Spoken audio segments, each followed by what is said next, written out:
Greetings, Dr. Wolfula here to present a very important special audio presentation that your ears cannot dare unlisten to. Does that make sense? Oh, it doesn't matter. Listen to this.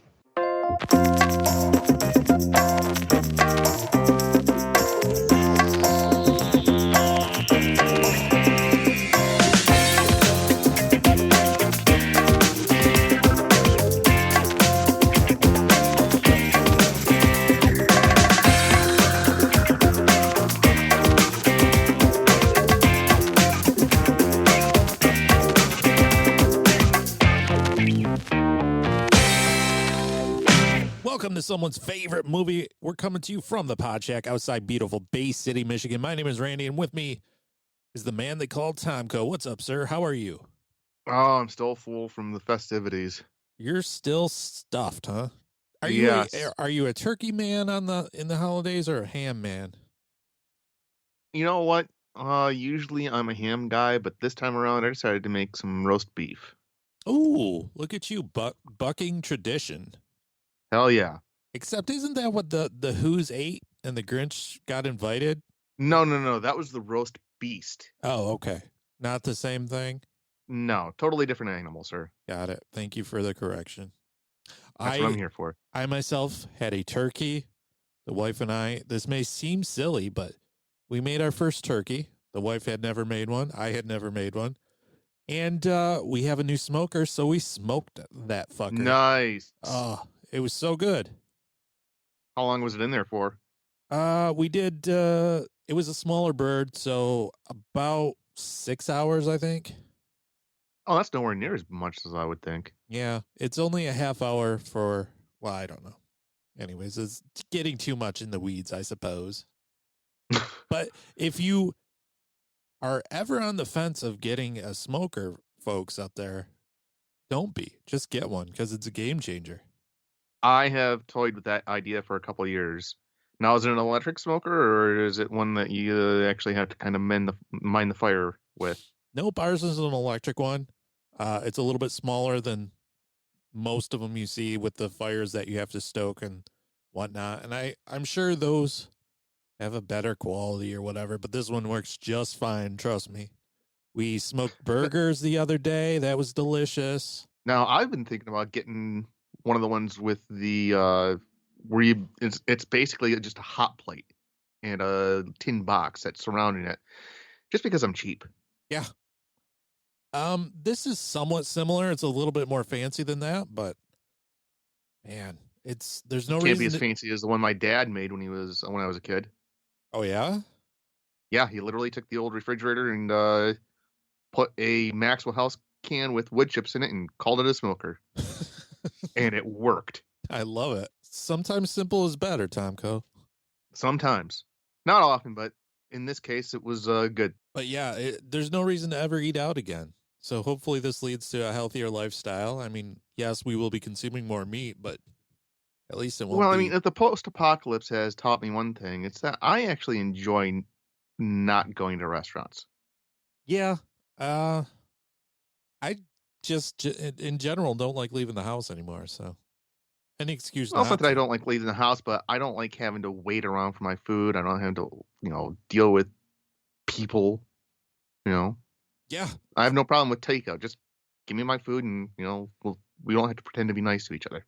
Yeah, exactly. Dealing with people is the worst, Tomko, which brings us to our movie selection tonight. It's a movie that came out this year called Black Friday. And this came at your suggestion, sir. And I'll be honest, I heard nothing about this. Kind of caught me off guard. You mentioned it, said you watched it. And I guess I have to ask, how did you hear about this movie? I think I saw a trailer for it on YouTube. And you know what? It's got Bruce Campbell, so that automatically has my interest. It's a horror movie, another step in the right direction, and it's about a subject that you and I can both very much relate to, and that's working retail during the holidays. Yeah. In case you don't know, dear listener, I do have a podcast called Miserable Retail Slave. It's a big dumb comedy show in which well, I used to anyways, talk about my days in retail and everything that went on, along with everything else in my life. But boy, this movie, I never worked in a department store during Black Friday. I used to say, it's been about 4 years since I've worked there, and I'm still kind of leery talking about my job. Sure. I don't like burning bridges. Yeah. But let's just say I worked at a very big box store in the electronics department for a long time. And I always used to say that Christmas at that particular establishment was the retail version of Vietnam. You did what you had to do to get out alive, and you never talked about it when you got home. Yeah, I watched this and I had flashbacks to just random occurrences in retail, people I had worked with. It really hit close to home. Like I go to the stores lately because I'm up early. I'll stop in at like 6 a.m. on my way to work, and just the it smells of desperation there and hopelessness. And no, that's 6 a.m. No, if you want to see the real desperation in the dregs of society, you got to go into one of those big box stores at like 3 a.m. Oh, that's true. 4 at the latest. 4 at the least. At the retail paradise that gainfully employed me, yeah, the night crew was a unique batch of folks, and it was surmised that most of them had been pushed to night crew for a reason, because they weren't fit to be seen in the light of day. So I understand that. Oh, you're talking about the crew. I'm talking about the patrons. No, I was talking about the crew. Like, just oh man. There's a feeling in tone when you walk into a big box store right at opening, and it's painful. And I recognized it because I used to do that at a big box grocery store, work at the butt crack of dawn, and man, I get the shakes thinking about it. Yeah, I still remember the guy on Christmas Eve, very well dressed, looked to be well-to-do gentleman, who started stepping toward me and raising his voice and acted like he was going to beat my ass because I had the audacity to ask if there was anything else I could help him with. Wow. Yes. Yeah. Had to call security. There's no rhyme or reason to most of these interactions. Like, why are you the way you are, sir? Tell me, citizen, what happened to you that day in which you had to take out your anger and frustration on poor, helpful Tomko? On a complete stranger who's just trying to make your day better. Yeah. Well, I don't know if you know this or not, Tomko, but he's here with us tonight. Oh? Yep. I called him up. I knew you were going to tell this story, and he's here to apologize. Uh-oh. I'm just kidding. What do you think I am? Some sort of Nostradamus? I don't know what I was going to say, I'm starting to break out in the cold sweats because this dude wasn't playing. Yeah, I would never have him on the show. I gave him your address instead. He'll probably be showing up soon. Right on. Right on.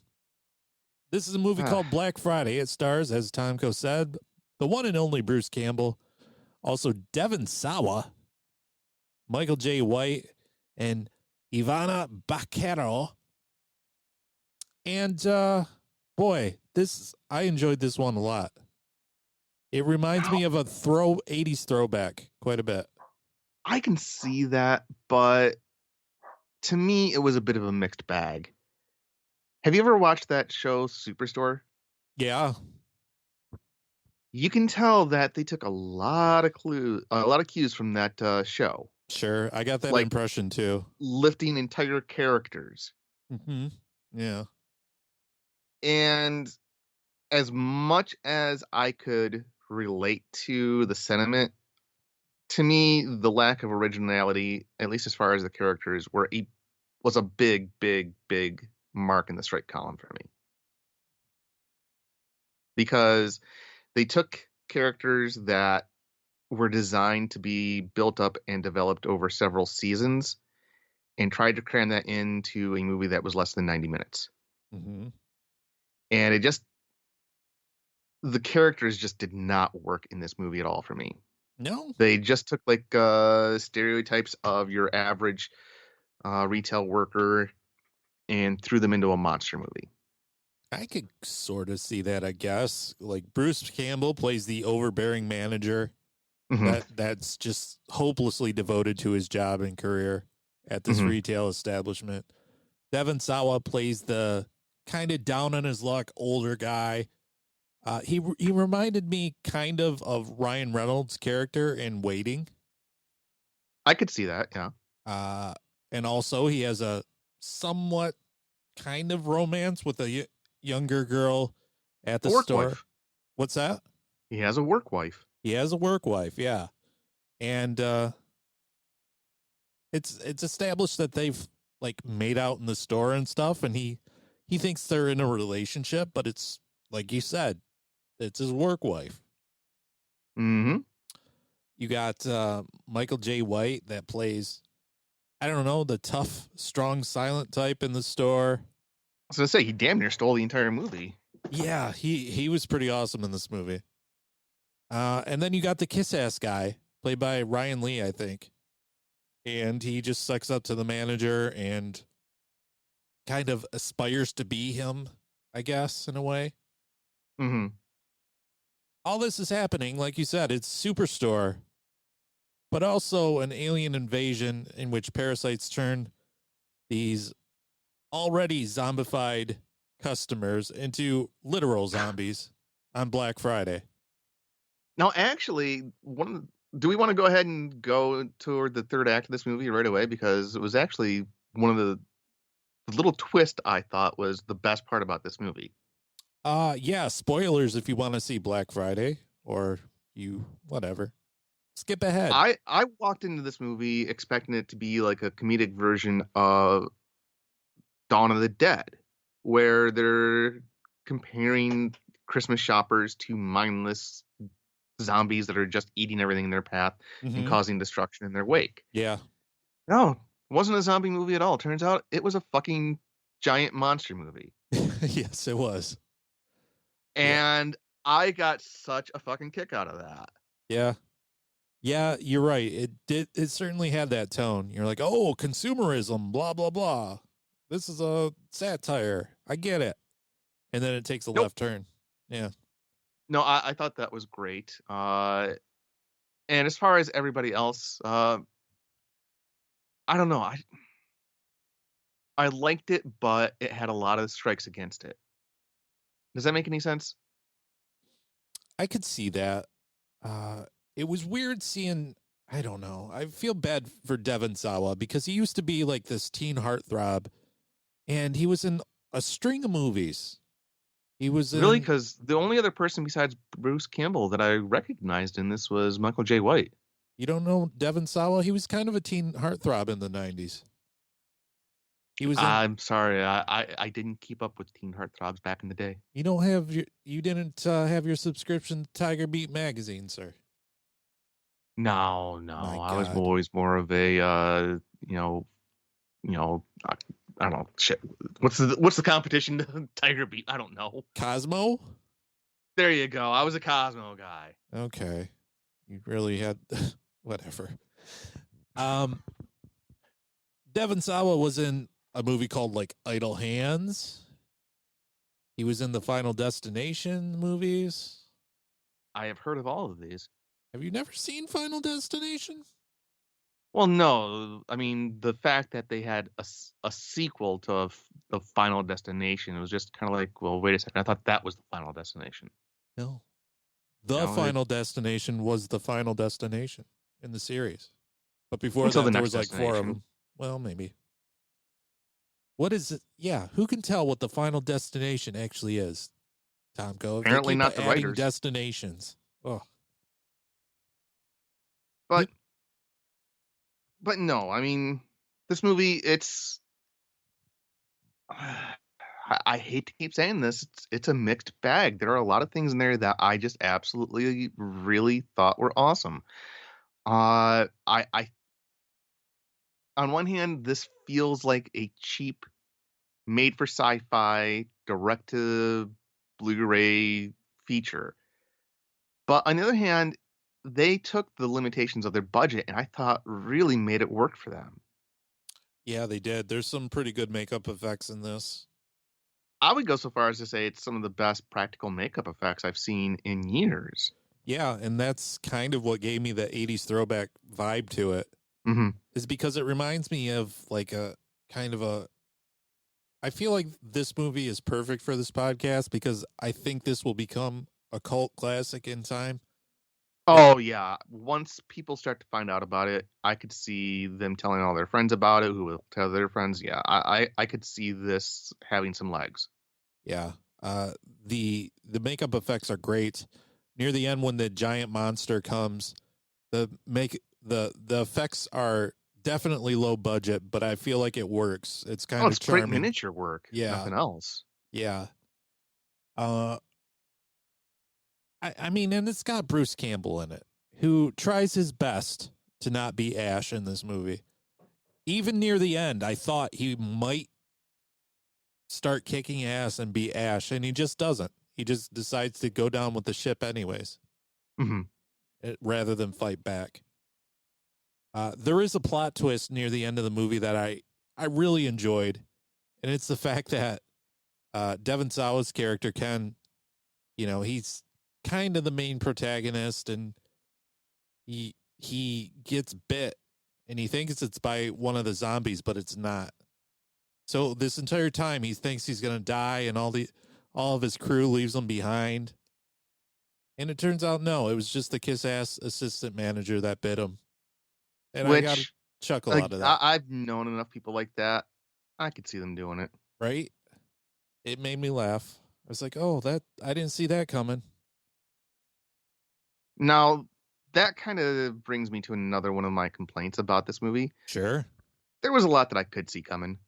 Yeah. I mean, why else would they talk a couple times about the fact that this kid who is trying to rise in the ranks has a useless knowledge of fork trucks? Right, yeah.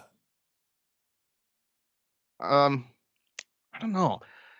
This is going to be one of those ones where I'm trying not to be too hard on it because there's plenty to like, but there's plenty that I just can't understand why they went there. This is one of those movies that I think if it had gone through another rewrite or two, could have been something really awesome. Yeah. It is very short, too. I think it's like 87 minutes with the credits. Uh-huh. Yeah, it's super short. I can understand what your thoughts on it being a mixed bag because it's not the best thing I've ever seen, for sure. Mm-hmm. It's not, I don't know. I just had fun with it, I guess. It was an entertaining watch for an evening. Yeah, and given our employment history, I think you and I are maybe predisposed to like this a little bit more than the average punter. Mm-hmm. This is true. I wasn't familiar with Ivana Bacaro, who plays Marnie in the movie, but I enjoyed her a lot, her performance. Mm-hmm. I guess she was in Pan's Labyrinth when she was a kid, and she's done things since then, but I enjoyed her. Now, I'm trying to think of what else there is. I mean, there's really... The thing with this movie is there's not much story to it. They try to establish the fact that the main character, played by your heartthrob, he didn't intend to stay as long as he did. He'd say it's like 10 years when it was just supposed to be something that he has during a temporary layoff. Sure. And I can relate to that hardcore because there was a time when I was unemployed for a couple of years and I couldn't find anything. So I took a job at the grocery store, and I stayed there for 6 years, and no way, shape, or form was that supposed to be the plan. You know what? That's how I got into retail. The wife and I moved across to the other side of the state, and at the time, I was working at a factory before we left. Trying to get a factory job out west was just beating my head up against the wall. Next thing I know, I'm at that store for more than 10 years. Yeah, it happens. Time sneaks up on you. Mm-hmm. And I could relate to his character. He's doing his best. He's soldiering through. He's trying to, I don't know, he's trying to actually have fun at work and trying to get through the day without feeling just horrible about... Like a mindless zombie. Yes. Yeah, that's exactly right. And in all honesty, I would say that where they were talking about where they were basically, comparing the length of time that they had spent at that store was probably one of the better written scenes in the entire movie because they actually took some time to develop the characters, Mm-hmm. As opposed to just being, just a caricature of the people that you would work with at a store like this. Yeah, and his character's, like I said, he speaks to me the strongest. Not only because of that, but also because I think it's the most fleshed out character in the movie. He's got kids at home that he's trying to get through. He's kind of got feelings for Marnie, even though everybody's making fun of them for her being so much younger. And he doesn't realize that it's just a work wife situation. It's just a fling for when they're at work. Mm-hmm. And she's like, I've never even seen you outside of these walls. And it kind of breaks his heart a little bit. And I kind of felt for him. I mean, I've never had that situation at work like that, but mm-hmm. I certainly felt for him,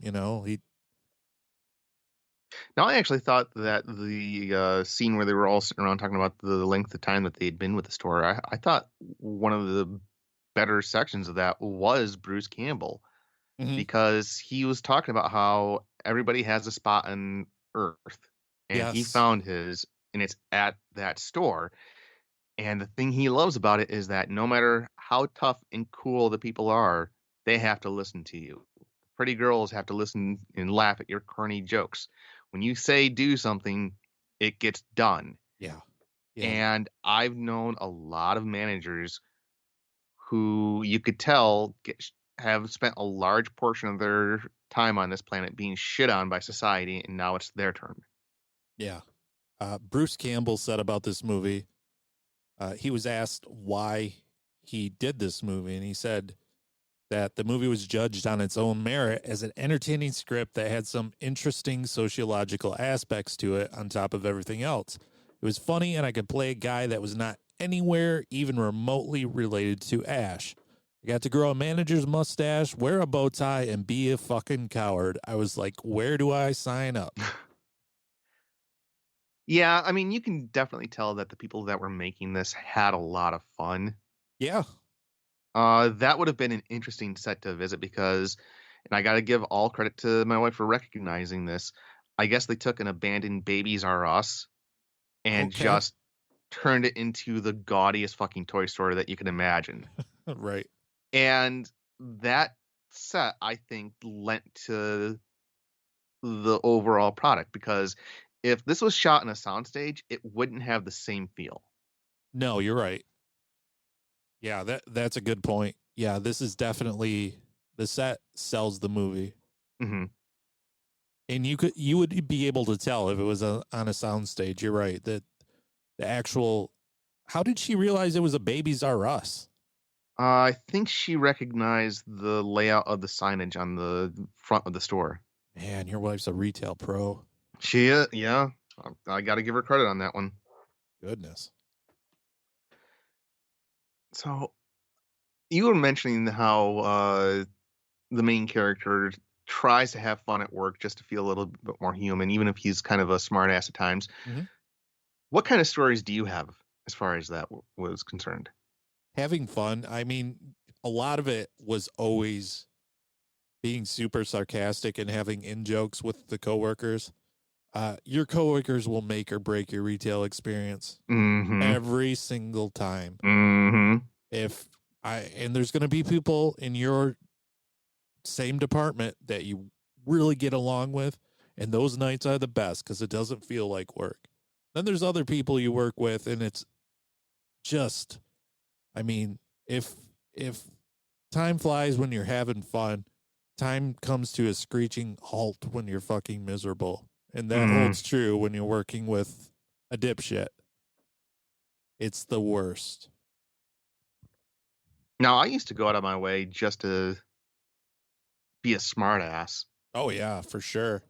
It's like I remember there was this one lady who brought up I think it was a Christina Aguilera CD that she wanted me to ring up. And I just looked her dead in the eye and like, please don't. She's like, what? Please don't buy this. I mean, if you're going to steal it, okay. But don't buy it because you're only encouraging her. Oh, man. And she didn't understand. Yeah. What the hell I was talking about. Sure. Another person, I was trying to pull a cart throughout the crowded store floor, and they stopped me to ask me if I knew where the batteries were, and I'm like, yep, I sure do, and I just kept on walking. Wow. Man, you were the most I'm not even supposed to be here person there ever was. Somebody asked me where something else was, and I'm like, oh, it's just to the left of the elevator. I went on my way not to talk to customers. Mm-hmm. Like anything I could do not to. Because quite honestly, my mind was always working, but my body was on autopilot, and I was always thinking of a million other different things than what I was actually doing. That's how you got to get through the day, man. Yeah, for sure. Just my imagination running wild while my body does what it's supposed to do. Just muscle memory, like some sort of programmed robot. I also remember, I can't remember what the second generation of the Xbox was, like Xbox One or something like that. Yeah, Xbox One. No, well, Xbox 360. Okay, there you go. I worked the launch of that console. Oh, damn, you poor fool. Where we had people who were literally camping out for days trying to get this thing. And about half an hour before the launch, I literally stand up on the counter to try to get everyone's attention to let them know that there was a recall and that we couldn't sell anything today. I knew I was going to take a chance, but it paid off. I thought they're either going to attack me, in which case I get some time off work, or they're going to start crying and I get to break it to them, and I was just joking. And luckily, it, swung my way. I mean, how many tears were there? Oh, there were grown men who were about ready to start weeping. I'm not talking about grown men in the early 20s. I'm talking about people who were pushing 40.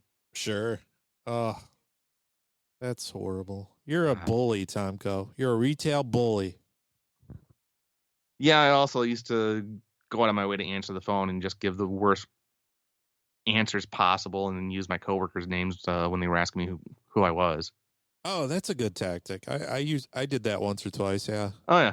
Yeah, that's a good one. Good times. I mean, sometimes the people that you deal with at retail you wonder if they've ever had common sense in their entire life. Yeah. So I worked at the produce section of a grocery store. Customer called me, our department, at 8:30 at night, looking for pool floaties.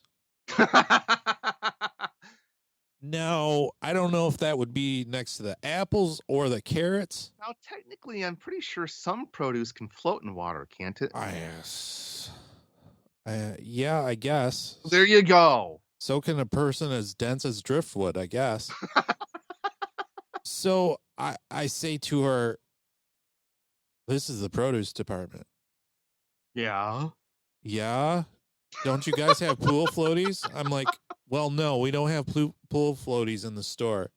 But I think maybe if you tried the hardware store next door, they may. That's the only place in town I can think of that might carry them. Please tell me there wasn't a hardware store next door. There was a hardware store next door. Oh, Randy, you had a prime opportunity.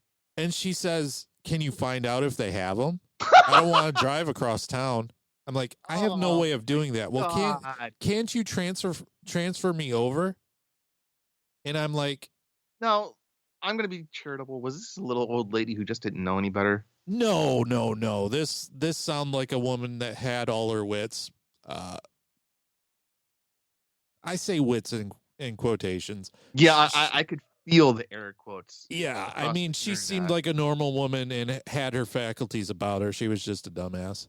And I was like, no, I don't even know their number, and I can't transfer you. There's no way. It's a separate business. You mean you can't transfer me over? That's what I'm saying, yeah. Can you transfer me to your neighbor? Yeah, right. What?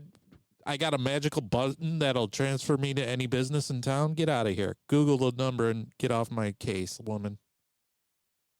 You know what? That's where you just refer them to Amazon. Yeah.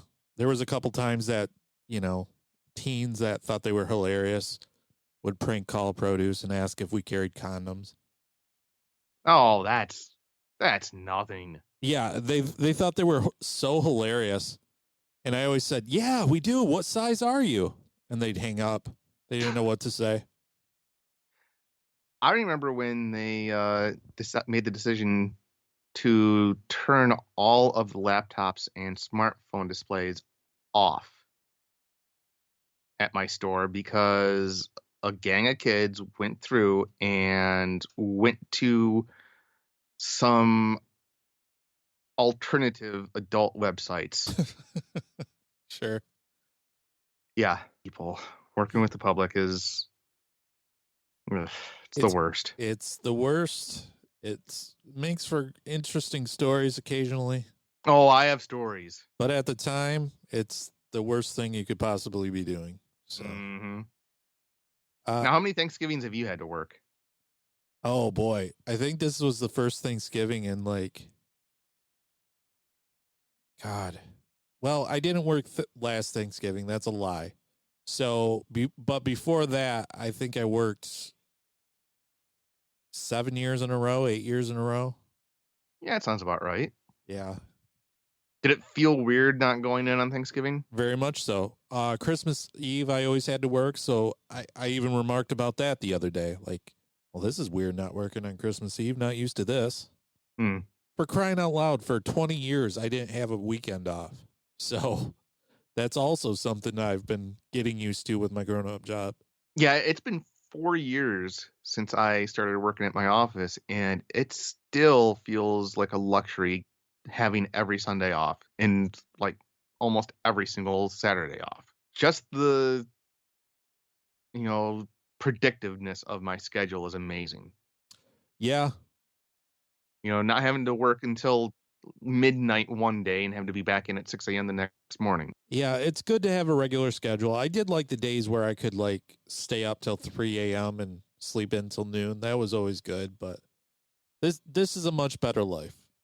I agree. So, people, I'm glad that there's a vast exodus in retail now.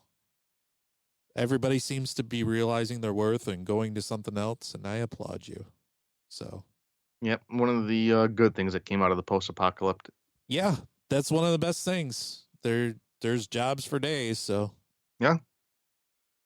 So, what else is there to say about Black Friday? Do you recommend it to folks, sir? Well, one more thing. I thought it was interesting that the music in this movie was by Patrick Stump of Fall Out Boy, lead singer of Fall Out Boy. No kidding. Yes. And I found the music very, like, low-key and not even memorable. And it kind of bummed me out because I saw his name in the opening credits. I'm like, oh, that's amazing. Maybe there's going to be some, I don't know, catchy tunes, or maybe he'll provide a song, or no, there's none of that. Nothing really stood out or blew my mind. I was like, oh, that's a shame. I mean, maybe he's just getting into scoring movies, and this was a baby step. That's just what the filmmakers wanted from him. Maybe so. Seemed like a missed opportunity to me, but I would agree. Yeah.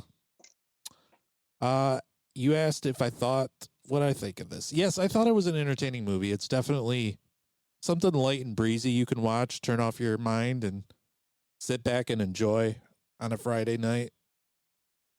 It's very short, so you're not investing too much time. I think I do agree with you. It is a mixed bag. There's plot holes, and it definitely feels like it would be a direct-to-video thing back in the day. Mm-hmm. But overall, I enjoyed it quite a bit. How about you? You know what? I think I'm in the exact same boat as you are. Yes, there's a lot of this movie that I thought just didn't land for me. But I'm a fan of Bruce Campbell. I'm a fan of horror. I'm a fan of practical effects. And the overall plot I found more than relatable. If any of those checks off boxes in your head, I definitely recommend it. Yeah. Looks like a couple of glowing recommendations. Tom, go tell the folks where they can find you. You can, in theory, find me on a little podcast called Jake and Tom Conquer the World. The server payments are still up there, so you can definitely listen to us. But if you want to reach out to me, you can find me on Twitter at The Drunken Dork, or on Facebook at a little page called Jake and Tom Conquer the Group. Randy, what about you, sir? You can find me on a Big Dumb comedy show called Miserable Retail Slave. We're back to doing episodes on a regular basis, so that's good. The much promised That's a Shame podcast is a Seinfeld rewatch joint with Maddie F., my friend. That's coming up soon. No foolies this time. And yeah. Now, did you see that Seinfeld was on a variant cover for a Superman book? What? Yes. When was this? I don't know. I just read an article online trying to figure out what the hell the deal is with Jerry Seinfeld and Superman, and it was one of those 1 in 100 copy deals that are really hard to come by. Yeah, I'm gonna have to look into this. I don't know if you folks probably don't know, but I'm on the eBay game. I love tracking down variant covers like that. Really? Oh, I love it. It's my favorite. I might have to. I'm gonna have to talk with you after this then. Yeah. I'm gonna have to look into that. Yeah. That's interesting.